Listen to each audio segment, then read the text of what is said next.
माननीय अनंत अनिल ढिले यांनी मुंढवा गावाचे ग्रामदैवत श्री क्षेत्रपाल कालभैरवनाथ चरणी नारळ वाहून प्रचाराचा शुभारंभ केला। प्रभाग क्रमांक 14 मुंढवा घोरपडी आणि कोरेगाव पार्क इथल्या जनतेच्या मनात आता एकच नाव उभं राहिलं, अनंत अनिल ढिले। राजकारण म्हणजे केवळ सत्ता नाही, राजकारण म्हणजे जबाबदारी, तळमळ आणि समाजासाठी काहीतरी करून दाखवण्याची खरी ताकद। आणि हीच ताकद आहे अनंत अनिल ढिले यांच्या व्यक्तिमत्वात। आजचा युवक स्वप्न पाहतो स्वच्छ रस्ते, उत्तम सोयी सुविधा, ट्रॅफिक फ्री रस्ते, सुरक्षित परिसर आणि सर्वात महत्त्वाचं आपला आवाज ऐकला जावा। युवा वर्गाच्या ह्या भावना ओळखून त्यांच्या खांद्याला खांदा लावून उभं राहणारं युवा नेतृत्व म्हणजे अनंत अनिल ढिले। ते कोणत्याही पक्षाचे नाहीत, कारण त्यांनी एक वेगळा मार्ग निवडला आहे, अपक्ष उमेदवार म्हणून जनतेचा उमेदवार बनण्याचा। त्यांचा विश्वास एकाच गोष्टीवर आहे, लोकांनी उभं केलं तर काम फक्त लोकांसाठीच। शिक्षण, रोजगार, तरुणांसाठी संधी, रस्ते, पाणी, वीज यांसारख्या मूलभूत गरजा आणि समाजाच्या सर्व घटकांना आदर व सगळ्यांसाठी ते संघर्ष करायला तयार आहेत। त्यांची भाषा साधी आहे, काम करा आणि परिणाम दाखवा। आज युवांना हिरो नको, युवांना हवा आहे मार्गदर्शक, जो त्यांच्या समस्या ऐकल, त्यांच्यासोबत चालेल आणि त्यांच्यासाठी लढेल। हा जिद्दीचा, तडफडेचा स्वभाव त्यांच्यातून जन्म घेतो खऱ्या युवा नेतृत्वाचा। अनंत अनिल ढिले म्हणतात, आपल्या प्रभागाचा चेहरा बदलायचा असेल तर स्वतः हात पुढे करावा लागतो आणि मी तयार आहे। प्रभाग क्रमांक 14 साठी दिवस रात्र काम करण्यासाठी। बदल हवा आहे, विकास हवा आहे आणि आपल्या हक्काचा प्रतिनिधी हवा आहे। तर युवा एकत्र या, समाजासाठी तडफडेनं उभं राहिलेलं हे युवा नेतृत्व अनंत अनिल ढिले यांना तुमचा पाठिंबा द्या, कारण हीच लढाई आहे विकासाची, युवा शक्तीच्या भविष्याची।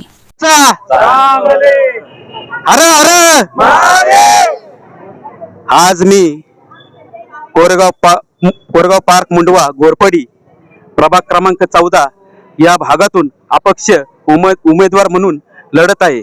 माझ्या सर्वसामान्य जनतेसाठी हा माझा लढा असून आज या गावामध्ये तसेच या प्रभागामध्ये ज्या काही प्रलंबित प्रश्न आहेत त्या सोडवण्यासाठी मी सर्वसामान्य जनतेच्या माध्यमातून तसेच यांच्या स्वतःच्या कष्टातून आज यांनी जे मला उभं केलं आणि ज्या सर्वसामान्य जनतेचा जो काही प्रश्न आहे या भागामध्ये प्रभाग क्रमांकामध्ये तो मी नक्की सोडवणार आहे।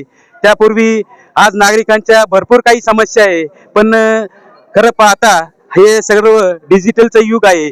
आज सगळ्या या धावपळीच्या युगामध्ये आज कोण कोणाचा नाहीये। आज या भागामध्ये खूप काही असे प्रश्न प्रलंबित पडलेले आहेत ज्याकडे स्थानिकांचं कुणाचंच लक्ष नाही। अशा प्रश्नांचं उत्तर मी देणार आहे येणाऱ्या काही दिवसामध्ये। आज मी सर्वांकडनं आशा बाळगतो की आपण सर्वांनी मला प्रचंड बहुमताने विजयी करा, जेणेकरून या भागातील प्रलंबित प्रश्न मी मार्गी लावू शकेल। त्याचप्रमाणे या भागातील नागरिकांची सर्वात मोठी समस्या आहे ती म्हणजे ट्रॅफिकची। सर्वात आधी मी या भागामध्ये ट्रॅफिकचा हा प्रश्न सोडून देईन। त्याचबरोबर लाईट, पाणी, रस्ते हे तर कॉमन आहेत, हे प्रश्न तर कुणी तुमच्यासारखे जरी अर्ज केला तरी देखील हे सुटतील, पण जे महत्वाचे प्रश्न आहेत या भागामध्ये लहान मुलांना खेळण्यासाठी गार्डन नाही, या मुलांना तसेच वृद्ध तसेच ज्येष्ठ नागरिकांना विरंगुळा केंद्र नाही, तसेच काही या भागामध्ये जे तरुण होतकर मुलं आहेत त्यांच्यासाठी प्रशिक्षण नाहीये, शिक्षणाची व्यवस्थित सोय नाहीये। त्याचप्रमाणे मोठमोठे कॉलेज नाही आपल्या गावामध्ये, आपल्या भागामध्ये, हे देखील मी प्रश्न सोडवणार आहे। त्याचप्रमाणे आपल्या भागातील जे तरुण आहेत, युवा आहेत, त्यांच्यासाठी मी नक्कीच, समजा जर मी नगरसेवक झालोच तर नक्कीच युवांसाठी मी कार्य करेल आणि आपल्या भागातील एकतरी युवक कार्यकर्ता, एक तरी युवक असा हा ऑलिम्पिक तरी खेळेल, त्याला मी मार्गदर्शन करेल, त्याला माझा पूर्ण निधी लावल आणि मी सर्वांना ग्वाही देतो की हा आनंद भाऊ ढिले याचा दरवाजा सदैव तुमच्यासाठी खुला आहे। कुणावर अन्याय होईल त्याचा मी प्रश्न सोडवेल, कुणावर काही संकट आले त्या संकटाला मी अहोरात्र उभा राहील।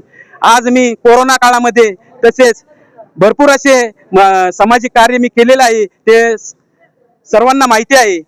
आज या भागातील जे काही महत्त्वाचे प्रश्न आहेत ते मी तर नक्की सोडवणार आहे, परंतु या भागामध्ये मोठ्या हॉस्पिटलची गरज आहे, त्याचप्रमाणे मोठ्या कॉलेजची गरज आहे। तसेच या भागातील आज जे तरुण वर्ग आहे, युवा वर्ग आहे, तो व्यसनाच्या आहारी चाललेला आहे, तसेच ते गुन्हेगारीच्या मार्गावरती आहे। त्या पोरांना व्यवस्थित मार्गदर्शन मी करेल, एक माझ्याकडून त्यांना योग्य ते मार्गदर्शन मी सदैव करत राहील, कारण की शेवट हे माझं गाव आहे, हा माझा प्रभाग आहे आणि मला याची काळजी आहे. आणि या काळजीपोटीच मी या सर्वसामान्य हजारो जनतेतून आज या ठिकाणी उभा राहिलेलो आहे. खास तुमच्या प्रश्नांसाठी मी उभा राहिलेलो आहे. आणि नक्कीच जर तुम्ही मला प्रचंड बहुमताने विजयी केलं आणि या महानगरपालिकेमध्ये जर मी सदस्य झालो, तर नक्कीच या गावाचा, या कोरेगाव पार्क मुंडवा भागातील विकास हा आनंद भाऊ डिले नक्कीच करेल.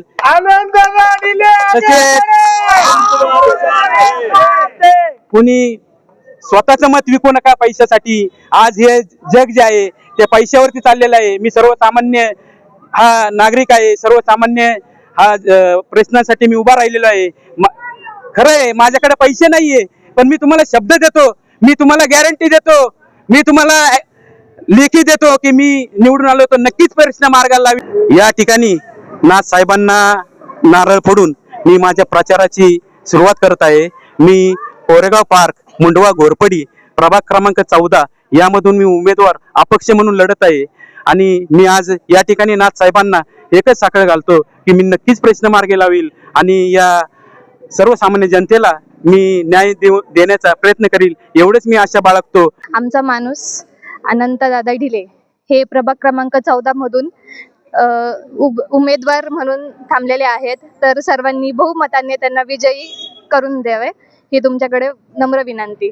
नवीन पूर्व नवीन सर्व नवीन युगाचा कलियुगातला हा अनंता भाऊ ढिले यांच्यासाठी मुंडवा केशव घोरपडी कोरेगाव पार्क या संप्रदायासर्वे सर्वांच्या मनातले जाणून घेणारे असे अनंता भाऊ, सर्वांच्या मनात सहकार्य करणारे, पूर्ण त्यांना या नवीन योग्य नवीन पूर्व नवीन सर्व यासाठी सर्वांनी त्यांना मतदान करावे ही माझी अपेक्षा. मी स्वतः सचिन कामते यांना सपोर्ट करतोय.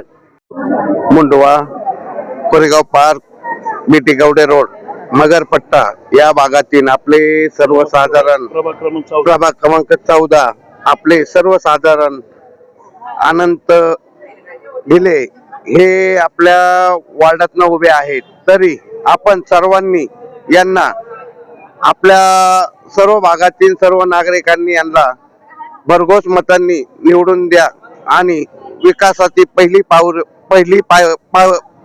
पायरी म्हणजे अनंत भाऊ ढिले यांना खरंच भरघोस मत भेटावे आणि यांनी विकास असा करतील की त्याच्याबद्दल आपल्याला सर्वांना हे कामगार क्षेत्रात मोठे झाले आणि कामगार क्षेत्रातल्या सर्व लोकांची यांना आपुलकी आहे आणि आपल्या भागातील सर्व गोरगरीब जनतेला कामाची खूप गरज आहे आणि कामगारांसाठी हे काम करतील आणि विविध विकासाची सर्व कामे अनंत ढिले हे करतील आणि सर्व ज्येष्ठांचे त्यांना मार्गदर्शन आहे. जसे काय आपले अण्णा भोकरे आहेत, हा समाजातील सर्व घटक त्यांच्या पाठीशी असतील.